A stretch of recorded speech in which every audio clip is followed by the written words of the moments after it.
Hey, JC here for retirecheap.asia. Last year, a good friend of mine, Jim McNalis, who was the creative art director for Disney World, a sculptor, world traveler, and just a great guy, came over to Thailand. He's a part-time resident in Chiang Mai, and he came over and I interviewed him. And we got a great response from the YouTube videos of the interview. Well, he's back again, and lots happened in his life, so I wanted to sit down with him and hear about all the things that's been happening. So I hope you enjoy the interview.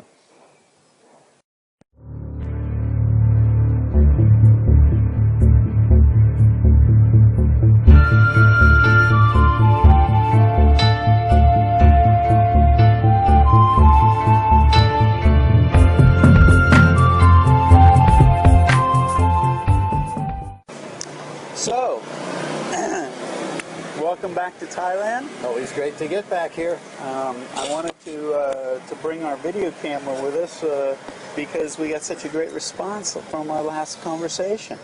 You know, we sat and we talked about a whole bunch of stuff, which we always do. Their conversations are always interesting. I said, next time we'll just, you know, let the camera roll again, see what happens. But it's been, what, 8 months since you've been here? Yeah. About 8 months. Yeah. Well, there's some things in your life I want to talk to you about, which are really interesting. But before we talk about that kind of stuff, you've been back in the States for 8 months, okay? Yeah. Mm-hmm. I haven't been back for a couple of years. What do you see going on over there, and how do you feel about it? The general overall. Well, this sums it up. One of my friends once asked me, they said, Jim, you travel so much, don't you ever get homesick? And I said, only when I'm at home.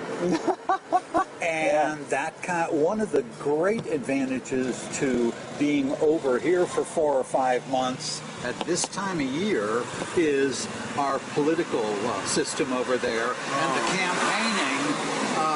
It just, thank God I'm a political satirist. So it's like our political system, it's kind of like being on the highway and seeing a motorcycle accident. You don't want to look, but you can't avoid it. Just look. And that's what all these debates and then big money advertisements and all, it's a crying shame how our political system is just beyond the pale now. It needs to be flushed and restarted again. But anyway, it's nice to be away from that because I'm not tempted to watch it. And one thing that people should know is I vote over here. I just and you can vote over here. That's a good absentee ballot. That's right. And in the last 2 presidential elections, I voted in the embassy in Bangkok. It's very simple. You walk right up to a gate. You give them your passport.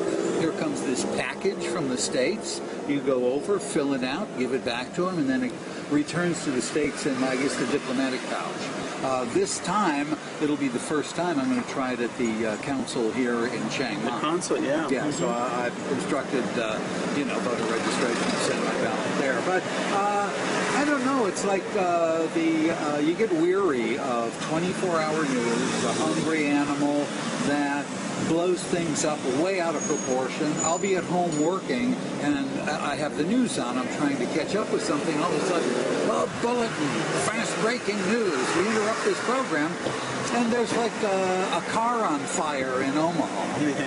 I don't need to know that. And you realize people are just constantly agitated. They're overwhelmed by information. That's right.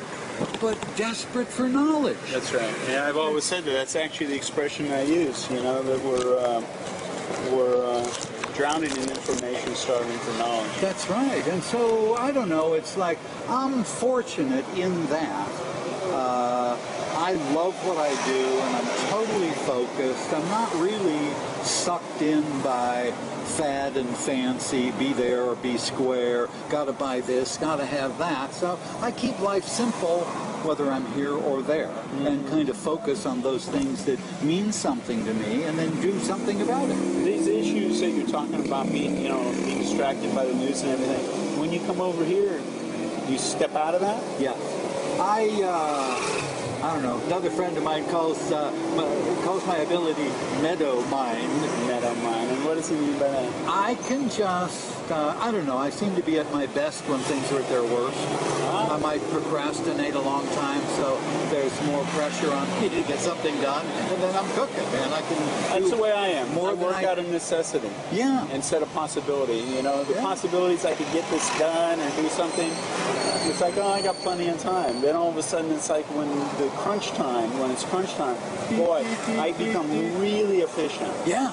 Really efficient, you know, to get it all done. Yeah, to do it in advance. I keep telling myself it'd be much more efficient to do this in advance and in sequence. I don't think so. As you go through life, you develop your own approach to things, and you know what works for you. If you don't by now, man, you haven't been paying attention, you know. No kidding. But, and I love, you know, I live at home the way I live here. You know, which means what? Well, an accelerated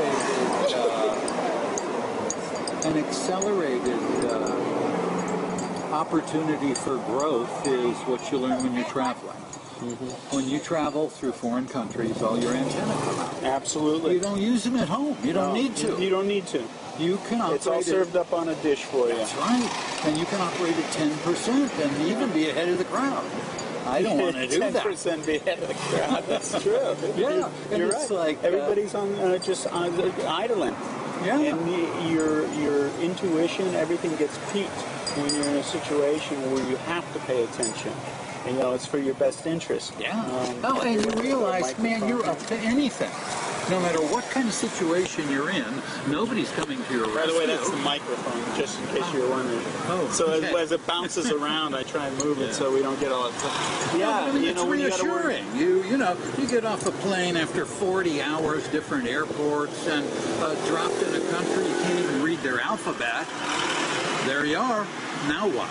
Yeah, now well, it's up to you, and you begin to realize things are much easier than you think they are. You can talk yourself out of anything, especially what you're involved in, trying to encourage people to view this as a place to live, and that's realistic. A lot of people sell themselves short thinking, oh, I can't do it, or I'm not going to be able to do it, or it's going to be too difficult.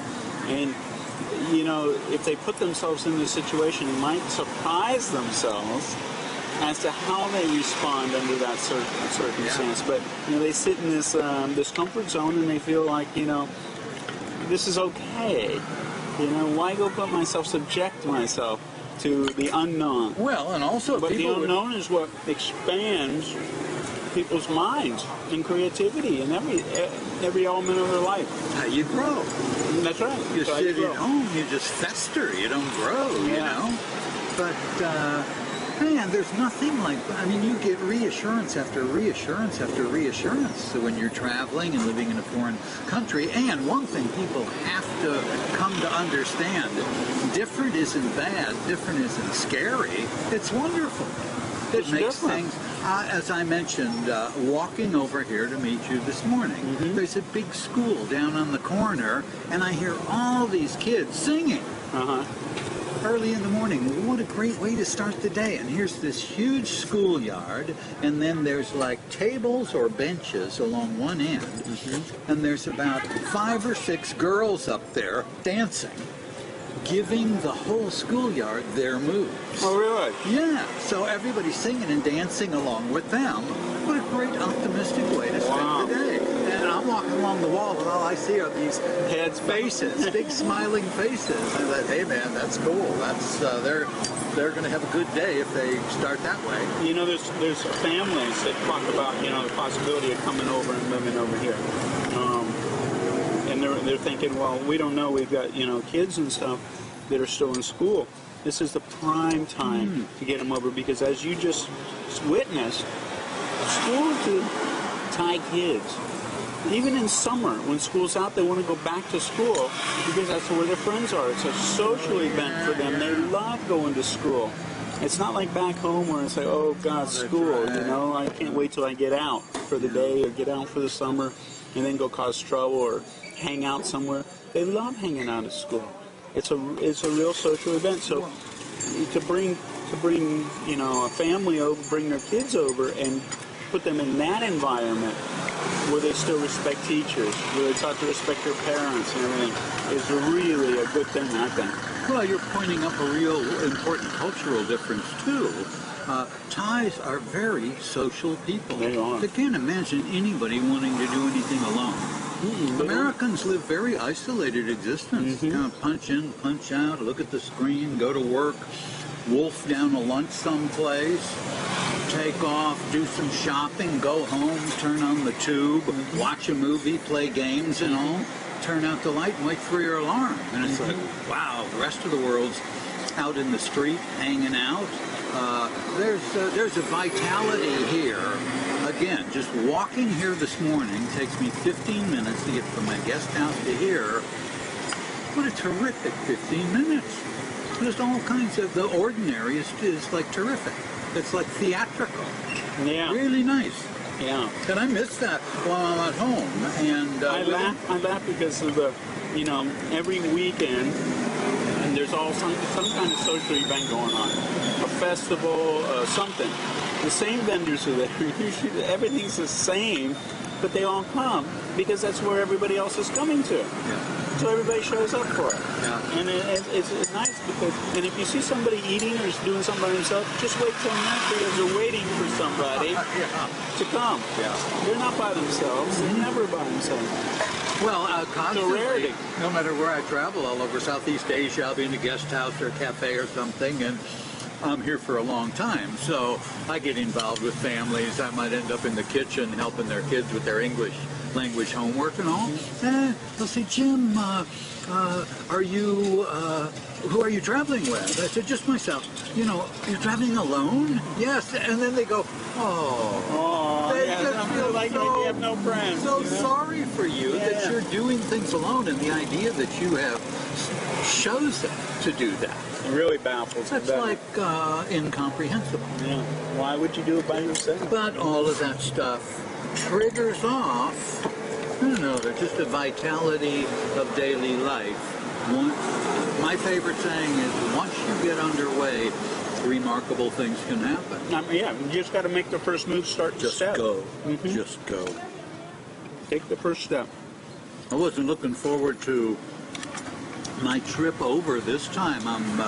As you know, I'm finally carrying the sculpture of Aung San Suu Kyi. Hey, let's talk about this for a second, because I'm going to give the people watching a little bit of a background about this sculpture. Okay, you came over. How many years ago were you first introduced to the plight of the Burmese? When I resigned from Disney in 1988, late 88. I took off. I grabbed my passport, deported myself, just open end. I went to Europe when the weather when a winter showed up. This weather was headed for Southeast Asia. Ended up in Mae Hong Son on the Thai-Burma border. Ended up walking into a refugee camp that was forming up there, and that was at the time. Everybody had hit the streets and was demonstrating for democracy, and the military headed for the streets and opened fire on all that. And this isn't like Molotov cocktail rock throwing demonstration. This is real peaceful demonstration on the part of the people in the street. And the official count is somewhere around 4,000. Way beyond that. And so people were escaping, and students and ethnic people along the border, the Karens, and just accidentally walked into this camp. Couldn't believe what I saw. So that had a profound impact on me simply as a human being. Nothing to do with Burma specifically. Generally, how can anybody treat people like this? And how can another human being treat another human being this way? So that has never left me. And then I started educating myself about Burma, but being kind of a travel person, and the only thing I ever knew, I wanted to see the world. Yeah. I remember it goes way back to when I was a little kid. I opened this book, and there's this picture of Shwedagon Pagoda. Oh man, I was a little outraged. I marched into the kitchen. My mom, why didn't you tell me about this? Why are you concealing this from me? Is this in our neighborhood? And she looked, she said, oh no. She said, that's on the other side of the world in Rangoon. I said, well, can I go there? She said, I guess if you really want to, you can. Yeah. And I was barely reading words at that time. I was looking at pictures. So, I don't know, there seemed to be an inevitability. The names, Rangoon, Mandalay, Irrawaddy, all of that sounds like music to me. Oh, really? So that was really exotic. Okay, so you saw what was happening over there. How did you get interested in the lady? Well. And who are we speaking about? Aung San Suu Kyi. That's right. I wanted to go to Burma ever since I saw the pictures. What a isolated, xenophobic government. For years they had a transit visa, matter of hours. Then they opened up a little bit for a while for 7-day visa. But then it wasn't until the mid-90s they realized, hey, we're missing out on tourism dollars, and that's one of the biggest industries in the world. So they opened it up with a 28-day visa. Pow! In I went. Finally, I'm going to Burma. So I went in, and being an artist, when I travel, I get all this energy from traveling. I mean, all my antennae are out, and I'm about as thrilled and alert and open as I can possibly be, and I put that energy into my artwork. So I finally got into Burma, and I thought, man, the great-looking faces, great-looking people, and my focus is humanity, people, sculptures, and I thought, I'm going to do a sculpture. I'll call it The Face of Burma. I don't know who it'll be. Maybe I'll see a particularly strong face, or it'll be in an album or something, but sooner or later, wherever I went, people, when they realized they weren't being observed or overheard, would open up and talk about how hideous the government was, and then Aung San Suu Kyi, man, they just brightened up. Her name kept popping up. Yes. She's the one we trust. One older lady, she said, I said, what do you think of Aung San Suu Kyi? She is the only bright star in our dark night. Wow. Wow, what a great image. Yeah. Well, by the time I was finished with that trip, I knew who my Face of Burma was going to be. And so I began tracking down reference material and whatever I could find, which was not much. The Western world didn't know anything about Burma, didn't know much about her, and so it was a real chore finding reference material to do it. But here's the thing I had done. I had collected some soil samples from all over Burma, Shwedagon, Irrawaddy River, Bagan. Why? I don't know. I had come back in from Bagan one day, and I realized my sneaker was full of sand from around the temples that I'd been walking. And so, for some reason, I poured that into a plastic bag. Maybe I didn't want to mess up the room. I didn't want to dump it on the floor, and I just set it aside. And then I came back in, wherever I went, the Irrawaddy, Mandalay Hill. You always end up with some sand or dirt in your sneakers. And I just started putting it in that bag. I didn't really have anything in mind. It was just, I was following an impulse. Well, when I was doing this sculpture, I thought, ta-da! I'm going to take all this soil and mix it into the clay I'm using to make the sculpture of Suu Kyi. Cool. So that sculpture is permeated with Burmese soil. And even as I was leaving, I went up to University Avenue, where she was under house arrest. And you couldn't get near the house. It was all cordoned off, barbed wire, armed soldiers, and I was kind of playing stupid tourist. I wanted to see how close I could get to the house, and one of the guards started yelling at me, and I pretended to be oblivious to that, and at one point he stepped out into the street, chambered around, and slapped his rifle, and I thought, this is as good a time as anybody to turn around. But I dropped my shoulder bag and picked up a handful of University Avenue and stuck it in my pocket. So I even have soil in there from near her house.